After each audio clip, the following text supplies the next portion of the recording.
के संसार में आपका स्वागत है। आज हमारे मेहमान हैं मिस्टर तपन पट्टनी साहब। ये भी फिल्मों के बहुत बड़े मुरीद हैं और फिक्रमंद भी रहते हैं कि एक अच्छा सिनेमा बनना चाहिए, क्यों नहीं बन रहा है। और शुरुआत हम इसी बात से करते हैं कि ये अच्छे सिनेमा से क्या मतलब रखते हैं, मतलब इनके नज़दीक अच्छे सिनेमा का क्या मतलब है। अब बताइए, जैसे आप कहते हैं हम, मतलब अगर आप ये जानते हैं कि अच्छा मतलब ये खराब सिनेमा है, अच्छा सिनेमा नहीं बन रहा, तो इसका मतलब आपको पक्का पता है कि अच्छा सिनेमा क्या होता है। आपको अच्छा सिनेमा भी पता होगा, उसके कुछ एग्जाम्पल्स भी होंगे। तो आप पहले बताइए कि अच्छा सिनेमा क्या है और क्या क्या एग्जाम्पल्स क्या हैं, किस तरह का अच्छा सिनेमा आप समझते हैं। अच्छा सिनेमा मेरे हिसाब से एक ही लाइन में कहूँ तो वो एंगेजिंग होना चाहिए। हाँ, एंगेजिंग तो हॉरर फिल्म भी हो सकती है, कुछ भी जॉनर कोई भी हो। अगर आप थिएटर में जा रहे हैं अपना टाइम पैसा इन्वेस्ट करके, आज के ज़माने में जो बहुत महंगा हो गया है, तो एक एंगेजमेंट होना चाहिए। अगर आपने एंगेजमेंट फेल कर दिया ऑडियंस का, आपने उनको बोर कर दिया, मोबाइल देखा या बाहर चले गए, तो आपका वो सिनेमा अच्छा नहीं है। नहीं तो वो अच्छा सिनेमा तो वो जरूरी नहीं कि वो सिनेमा अच्छा होगा। अगर यही दो कंडीशन होंगी कि भाई पैसा वसूल, और भी चीज़ें, पैसा वसूल हो जाए, एंगेजिंग हो जाए, वो तो खराब फिल्म भी बहुत अच्छा कर सकती है। नहीं, अगर ऐसा होता है तो शायद BMCM जो अभी आई थी, बड़े में छोटे में, वो नहीं चली। उसी जॉनर की या उस तरह की फिल्म अगर देखिए तो नहीं, पर वो तो फिल्म ना खराब थी ना अच्छी थी। नहीं, वो खराब भी बहुत खराब होना भी बहुत जरूरी है। खराब फिल्में बहुत एंगेज करती हैं, मतलब जो जिन्हें हम आप B ग्रेड बोल देते हैं, या उनका अपना सॉफ्ट पॉर्न फिल्में मिलती हैं, अगर वो बहुत एंगेज। पर आप जाते भी उस जोन से हो ना कि मुझे वही देखना है, तो आपको मिल गया। वहां आपको कहानी में इंटरेस्ट नहीं है, आपको जिस चीज में इंटरेस्ट है, पॉर्न मूवीज में, वो आपको मिल जा रहा है। आप गुजरात से हैं? हाँ जी, गुजराती हैं। गुजराती फिल्म डायरेक्टर मनमोहन देसाई बड़े कामयाब फिल्म डायरेक्टर थे। मेरे फेवरेट है। यस, आपके फेवरेट है, बहुत सारे लोगों के फेवरेट है। मसाला फिल्म, 12 मसाले की चाट वाली फिल्म, लॉजिक भूल जाते हैं। हर चीज एंगेजिंग होता है, लेकिन उनका सिनेमा अच्छा नहीं माना जाता। आप मानते हैं उनका सिनेमा अच्छा था? एंगेजिंग था, बहुत एंगेजिंग था, बहुत अच्छा था। और आज अगर देखें तो मनमोहन देसाई का स्कूल ऑफ फिल्म मेकिंग, कहीं ना कहीं डेविड धवन ने तो कहीं वो सीरियल बनाई है, राजकुमार हिरानी में भी वो थोड़ा फॉर्म आता है। राजकुमार हिरानी में आपको कहाँ नजर आता है, किस तरह से नजर आता है? अगर हिरानी की फिल्में देखें ना, कई जगह पे थोड़ी सी आपने एक नई बात की कि राजकुमार हिरानी जो फिल्में बना रहे हैं वो मनमोहन देसाई की फिल्में बना रहे हैं। Manmohan Desai school of cinema है। टोटली नहीं, बट कहीं ना कहीं ऋषिकेश मुखर्जी, मनमोहन देसाई का जो मिश्रण है, सब्जेक्ट ऐसे चुनिए अब जो सोशली बहुत रेलेवेंट हो। अब आप क्यों जाओगे ये फिल्म देखने 3 इडियट्स? मतलब एजुकेशन में बात कर रही है, जो बात कर रही है बड़ा बोरिंग सी बात। आमिर जो बोल रहा है वो लीक से हटके बोल रहा है कि पढ़ाई मत करो, आप सीखो, रटे रटाई मत करो। लेकिन वो किस तरह से बताया जा रहा है, पढ़ाई मत करो, असली पढ़ाई करो, असली पढ़ाई करो। मतलब जो पढ़ रहे हो उसको समझ के पढ़ो, रट के नहीं है फर्रा बनाया रटा, या मतलब वो भी फर्रा है, यहाँ पे हो या यहाँ पे हो, फर्रा ही है ना।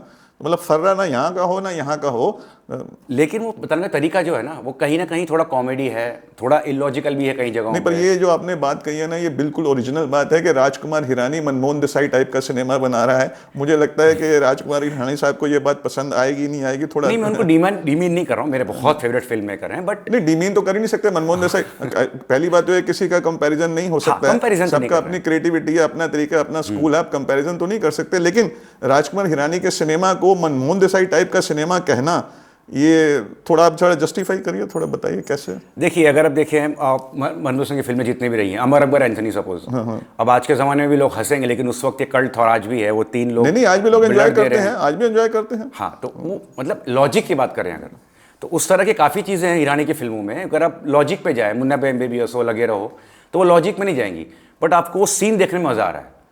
तो कहीं ना कहीं आप इतना एंगेज हो गए हो ना उस सीन के अंदर कि आप उसके अंदर का फिजिक्स और लॉजिक, सब नॉलेज साइड पर रखते हो। ये पॉइंट आपने थोड़ा सा ठीक उठाया। ये दोनों में कॉमन पॉइंट। मुन्ना भाई MBBS में ऐसी थोड़ी ना कोई भी आदमी जिसने स्कूल का नहीं पता, कुछ नहीं पता और आगे जाके और डीन को कहेगा जी मेरे को इतनी बड़ी कॉलेज, वो इतनी बड़ी कॉलेज कोई ना बैकग्राउंड वेरिफिकेशन कर रही, कुछ नहीं कर, उसको एडमिशन दे दिया, सीधा डीन के कमरे में गया और कहा मुझे ऑडिशन दे दो। और एक मतलब टपोरी और वो आदमी जो लोगों को उठाता है, घर खाली करवाता है, गुंडा है, उसका कोई मतलब कुछ नहीं, उसको सीधा MBBS में एडमिशन दे दिया। और 3 इडियट्स में जब वो जो पढ़ाई कर रहा है किसी और के नाम से, आमिर खान, तो इतनी बड़ी कॉलेज है, इंजीनियरिंग कॉलेज, उसने उसके स्कूल के सर्टिफिकेट भी चेक नहीं किए, 10th 12th birth certificate, photograph कुछ चेक ही नहीं किया, और किसको बिठा दिया।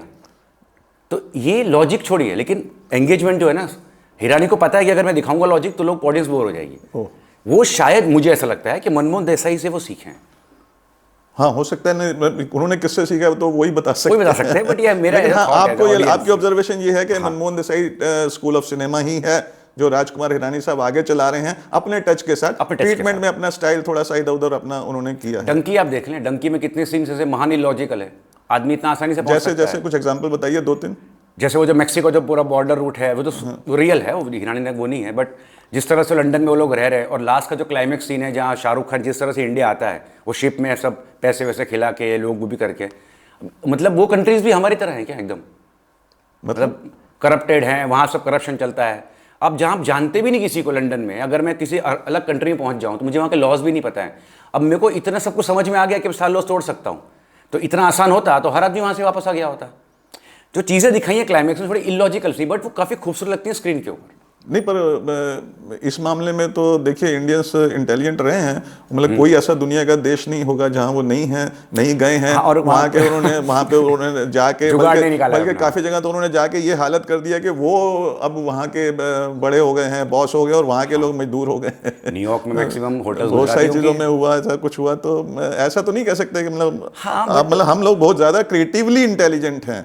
तो हाँ, ये भले पॉजिटिव है नेगेटिव अलग वो बात इलॉजिकल नहीं है, वो बात इलॉजिकल नहीं है। मतलब जाते हैं तो झाड़ू मारने की नौकरी करने जाते हैं, और बाद में पता चलता है कि जिस सड़क पे वो झाड़ू मार रहे थे उसके दोनों तरफ उनके 5 होटल इधर हैं, 4 रेस्टोरेंट इधर हैं, 3 टावर बिल्डिंग वहाँ। लेकिन मेरा पॉइंट सिर्फ वहीं पे फोकस था कि आप ये मानते हैं कि ये जो चीज है, राजकुमार हिरानी साहब ने एक तरह से Manmohan Desai school of cinema को आगे बढ़ाया है। मतलब सिर्फ डेविड धवन नहीं है, डेविड धवन ने तो अपनी कुछ फिल्म में, या मुकुल आनंद साहब ने एक फिल्म बनाई थी खुदा गवाह, तो उसमें उन्होंने शुरू में बकायदा ट्रिब्यूट दिया था। पीछे वॉल पे उनकी फिल्में हैं, चाचा भतीजा, और मनमोहन देसाई सीट से उठते हैं और यूँ बोलते हैं एक्शन, जो उनका स्टाइल था। और उसके बाद वो मुकुल आनंद साहब की फिल्म शुरू हो जाती है खुदा गवाह। वो एक तरह से वो उन्हें ट्रिब्यूट, उन्हें रिस्पेक्ट, उन्हें सम्मान पे करते हैं, और एक मानते हैं कि हम उन्हीं के स्कूल ऑफ सिनेमा को आगे बढ़ा रहे हैं, तो हमारी फिल्म भी अब लॉजिक में ढूंढिएगा, एंजॉय कीजिएगा। हम किया नहीं किया उस फिल्म को एंजॉय, वो थोड़ा डिबेटेबल बात हो सकती है, लेकिन मतलब यह कि लोगों ने माना, तो डेविड धवन साहब ने भी माना।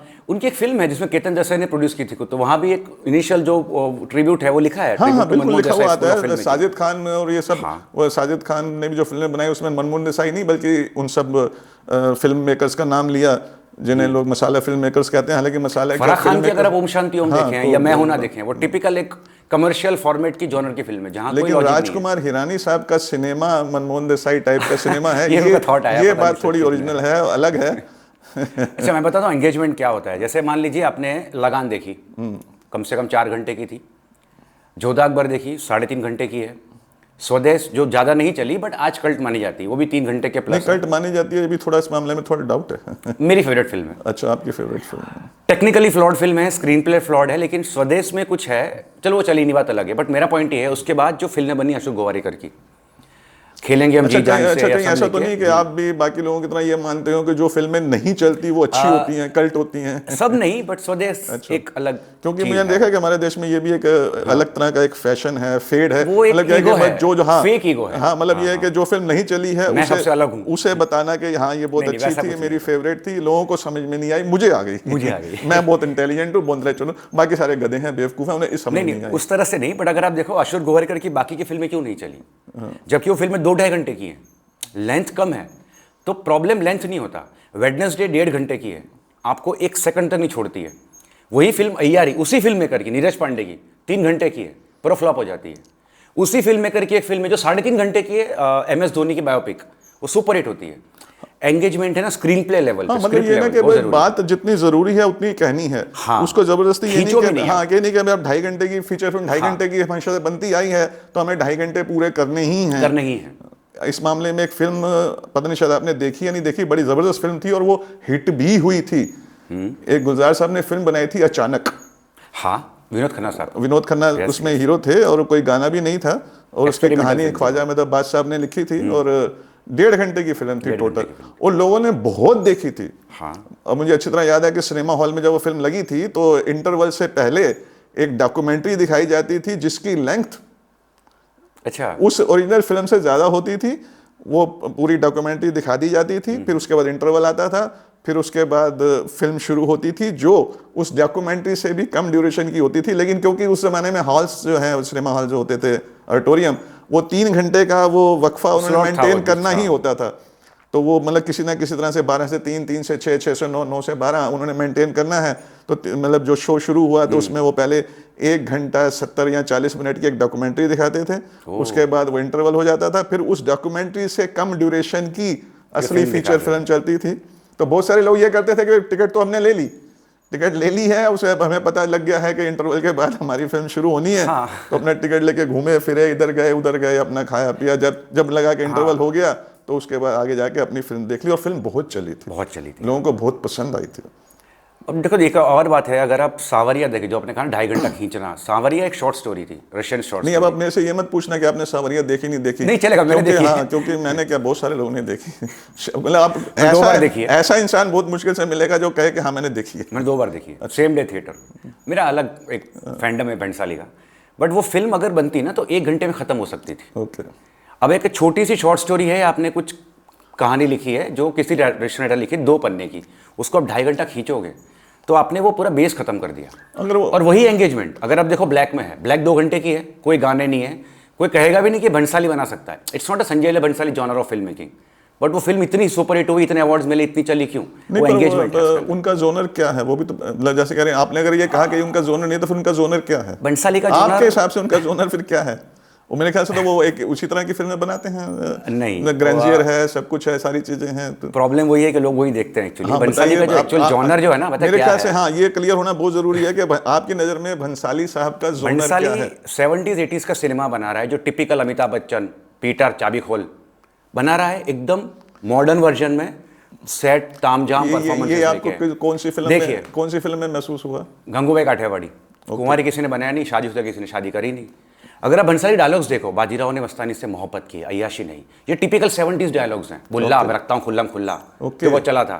भंसाली का सारा सिनेमा वैसा है। अब देवदास के डायलॉग्स मुझे तो बाजीराव मस्तानी के डायलॉग्स थोड़े अच्छे लगे। आप जो कह रहे हैं ना कि वो जिसका आपने पंचलाइन डायलॉग्स, हाँ, जो डायलॉग्स का आपने कंपैरिजन किया, वो तो कंपैरिजन तो नहीं कर रहा मैं, वो बहुत खराब। बट जो 70s 80s का जो एक वो था ना हमारा, जो जिसको हम याद करते हैं बच्चन साहब के वो पंचलाइंस, राइटर के पंचलाइंस होते थे, वो पंचलाइंस भंसाली भी यूज करते हैं।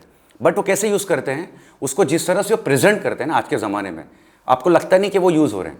क्लास है उनमें, नो डाउट, मैं क्लास की बात नहीं कर रहा, ग्रेंजियर ज्यादा है, ग्रेंजियर ज्यादा है, बट उसके पीछे एक कहानी है, कैरेक्टर्स की एक जर्नी है, स्क्रीन प्ले बहुत पावरफुल है। नहीं, बस जोनर क्लियर नहीं हुआ, मतलब कौन सा जोनर? मेरे हिसाब से एक्शन जोनर नहीं, भंसाली का जोनर है वो है लव, हर जगह उसका प्यार रहेगा, रोमांस, लेकिन इन द रॉन्ग सेंस के वो प्यार जो है ना कभी मिलेगा नहीं किसी को, दुख में ही जीवन खत्म होगा। ओके। मेरे हिसाब शायद पता नहीं वो उनकी पर्सनल लाइफ में कुछ होगा या उन्हें नहीं, ऐसा नहीं है। बहुत सारे लोग हैं जो मतलब क्लासिक से इंस्पायर्ड होते हैं, जैसे शेक्सपियर साहब का रोमियो जूलियट है, भंसाली इंस्पायर्ड है, पाकिस्तान से इंस्पायर्ड होकर बहुत सारे लोगों ने बहुत सारी फिल्में बनाई हैं, लेकिन वो हमेशा रहेगा। देखिए आप खामोशी अगर आप देखिए, और दूसरी एक बात है जो मुझे भंसाली की अच्छी लगती है, उनकी सारी फिल्में होती है वुमेन ओरिएंटेड। मेरे हिसाब से गुरुदत्त का जो एक सेंस ऑफ सिनेमा था मेकिंग, और बीमल दा का जो एक सेंस ऑफ वो था कि वुमेन सब्जेक्ट ओरिएंटेड, इन सब का जो मिश्रण है ना वो भंसाली के अंदर है। बीमल राय को भी आपको टच मिलेगा, उनकी सारी फिल्में देखना आप। खामोशी कहानी किसकी है पता है? मनीषा कोइराला की। भंसाली की फिल्मों में कभी भी हीरो और इंपॉर्टेंट नहीं होता। हमदिल कहानी है नंदिनी की, वो कहानी वनराज की या उस समीर की नहीं है। नहीं, ये बात आपकी सही है कि वो वुमेन ओरिएंटेड स्टोरी हो सकती है, वहाँ फीमेल कैरेक्टर स्ट्रॉन्ग हैं, लेकिन बिमल राय साहब की सिनेमा जो है अलग सिनेमा है। मतलब बंदिनी, सुजाता फिल्म देखें या बंदे सुजाता खासतौर से, तो उस जमाने में जो समाज की बात है, सारी चीजें हैं, वो सब इतने अच्छे तरीके से आई हैं, वो सब हैं। तो वो हाँ, वो दौर अलग था, वो टच वहाँ भंसाली साहब के सिनेमा वुमेन ओरिएंटेड सब्जेक्ट की बात कर रहा था मैं। ये हो सकता है कि भाई वुमेन को या फीमेल कैरेक्टर को थोड़ा ज्यादा जगह दी गई हो, तो हो सकता है। तो ये उनका एक प्लस पॉइंट रहा है हमेशा, हो सकता है, लेकिन वो अच्छा सिनेमा इसको मान लिया जाएगा अगर वो एंगेजिंग है। रामलीला बड़ी घटिया फिल्म है उनकी। नहीं, घटिया तो नहीं है, मतलब अलग कह सकते हैं। कोई फिल्म घटिया नहीं होती, कोई आदमी मेहनत करता है, हिम्मत करता है, फिल्म बनाता है तो वो फिल्म ही होती है। पता नहीं, मुझे बड़ा घटिया लगा था कि उनको ये सब नहीं करना चाहिए था, जिस तरह की उन्होंने कुछ किसिंग सीन्स, वो भी शायद रोमियो जूलियट से ही इंस्पायर्ड थे। टोटली वो तो एक तरह से रोमियो जूलियट ही थी, अलग ट्रीटमेंट के साथ। मेरे हिसाब से वो कमबैक था। एक आदमी ने जब ब्लैक बनाने के बाद गुजारिश बनाई, सावरिया बनाई ना, तो वो आदमी चला गया इंडस्ट्री से बाहर। उसको इंडस्ट्री पता कैसी है सर, आज फ्राइडे खत्म हुई तो आप यू आर फिनिश्ड। तो उसको कमबैक के लिए कोई फिल्म चाहिए थी जो उसको एक इस्टेब्लिश वापस कर सके, because he always wanted to make Bajirao Mastani, that he was making so 18 years. Bajirao आज की कहानी नहीं थी, वो शुरू हो गई थी सलमान के साथ, सलमान, करीना और रानी मुखर्जी के साथ 2003 में। और सबसे बड़ी बात यह है कि बाजीराव मस्तानी जो कहानी है वो कुछ भी बात कहे, लेकिन वो आज की कहानी नहीं है मेरे ख्याल से। उसका जो असल में जो पीरियड रहा है बहुत पुराना रहा है, पुराना, और वो पूरी अपशुकन सी कहानी है। गुलजार साहब बनाना चाह रहे थे, बना नहीं पाए। मनमोहन देसाई बनाना चाह रहे थे, शायद शूट शुरू भी हो गया था धर्मेंद्र के साथ। ये फिल्म जो बनाना चाहता है ना, या तो फिल्म मेकर की मौत हो जाती है या वो फिल्म कभी बनती ही नहीं है। लेकिन बाजीराव मस्तानी बनी, वो एक्सेप्शन है एक्चुअली। उन्नीस बनी नहीं, बहुत और कामयाब शायद भी ये हुई है। चौथे या पांचवें फिल्म मेकर है जो ये फिल्म बनाना चाह रहे थे, जो बना पाए। एक अच्छी फिल्म बनी है, कामयाब फिल्म बनी है। बहुत और कामयाब मैं खुद भी बंसाली साहब की कुछ फिल्में देखी है, मुझे तो ये उनकी सबसे अच्छी फिल्म लगी है। डायलॉग्स अच्छे Complete film है, हाँ। हैं, डायलॉग्स अच्छे हैं, चीज अच्छी है, कुछ कहने की बात की जा रही है, कहानी है, एक मैसेज है, सब कुछ मैंने वही कहा ना, एंगेजमेंट है। लेकिन एंगेजिंग पे तो बहुत सारी खराब फिल्मों में भी होता है। हाँ, तो जैसे गुजारिश आपको एंगेज नहीं करती, फिल्म बहुत अच्छी है, ऋतिक का परफॉर्मेंस से आपके लेके। नॉलेज में एक फिल्म है बहुत साल पहले थिएटर्स में रिलीज हुई थी, गुप्त ज्ञान करके। अच्छा, ब्लॉकबस्टर फिल्म थी वो, बहुत खराब थी, एंगेजिंग थी, नाम लेकिन से पता एंगेजिंग चल थी। अब उसे अच्छा सिनेमा तो नहीं कह सकते ना।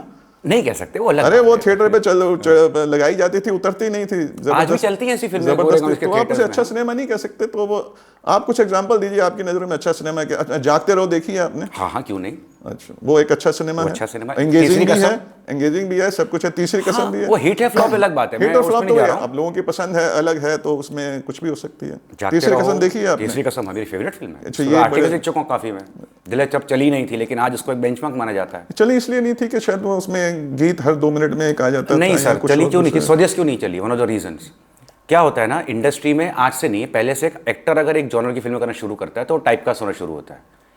प्रॉब्लम स्वदेश के साथ और डंकी के साथ सेम है। शाहरुख की एक फिल्म आती है, जब 2004 की बात कर रहे हैं, जब शाहरुख एक एस्टेब्लिश रोमांटिक हीरो है। मैं हूं ना आती है, वीर ज़ारा आती है, टिपिकल यश चोपड़ा रोमांस। फिर आती है एक अलग जॉनर की सिंपल टन फिल्म, तो ऑडियंस एक्सेप्ट नहीं कर पाती है। 2013 में क्या हो रहा है, सॉरी 23 में पठान आती है, शाहरुख की कमबैक, टिपिकल कमर्शियल फिल्म। जवान आती है, फिर आती है डंकी। वो टाइमिंग गलत था। ये शाहरुख ने हमेशा एक्सपेरिमेंट किया, हमेशा वो फेल हुआ है। जब उसकी चलते चलते आती तो वो चल जाती, जब वो असो करता था फ्लॉप हो जाता है, तो उसको बेचारे को वापस बैक आना पड़ता है एक कमर्शियल फिल्म करने हाँ के नहीं, पर एक्शन फिल्में भी चली हैं, जवान, पठान वगैरह। लिए। हाँ, तो बाद में डंकी आ गई ना। सेम हुआ था स्वदेश के साथ, टाइमिंग ऑफ रिलीज गलत था।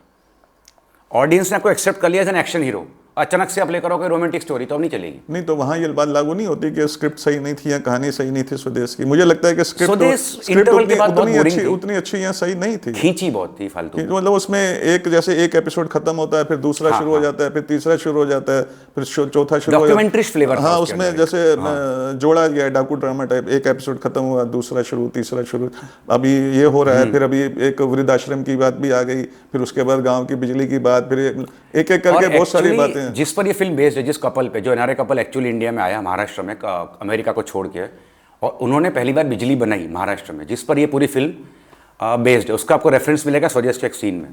वो दिखता भी है किताब, जब वो शाहरुख खान किताब दे रहा होता है इनिशियल सीन्स में, तो बापू कोटी किताब रखी है, और मोहन भार्गव भी नाम से लगा कि मोहनदास करमचंद गांधी के नाम पर है, तो ट्रिब्यूट तो दिया है। वो जो पूरा पोर्शन है वो पूरे बहुत बोरिंग हो गए स्वदेश के। फिल्म एक्चुअली उसी पर बेस्ड थी। नहीं, तो जो भी अभी बातचीत का जो फोकस था कि अच्छा सिनेमा, तो सिर्फ एंगेजिंग पॉइंट तो मेरे ख्याल से सिर्फ एंगेजिंग पॉइंट नहीं, there should be music, sense, drama, बहुत कुछ। बेसिकली क्या उसकी कहानी है, वो क्या कहना चाह रहे हैं, वो ठीक से, पहले बात तो उस कहानी में कोई दम हो, बात कहने के लायक कोई बात हो, और फिर बात को कहा भी अच्छे तरीके से। या अगर मैं कहूँ सबसे एंगेजिंग डायरेक्टर जो आदमी एक कहानी बनाए कि ये कप मुझे यहाँ से यहाँ रखना है, he can make it for 3 hours, Rajkumar Santoshi.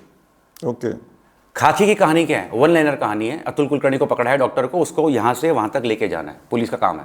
पूरी फिल्म 2.5 घंटे की, आपको बिल्कुल बोर नहीं करेगी। संतोषी की सारी कहानी, काफ़ी कहानी है, मतलब नॉट ऑल, वो आदमी में वो टैलेंट है जो आपको बांध के रखता है एक वन लाइनर स्टोरी पे। नहीं, तो बांध के तो बहुत सारे लोग रखते नहीं, हैं। बाकी लोग नहीं रख पाते। भंसाली रख नहीं पाया सावरिया में।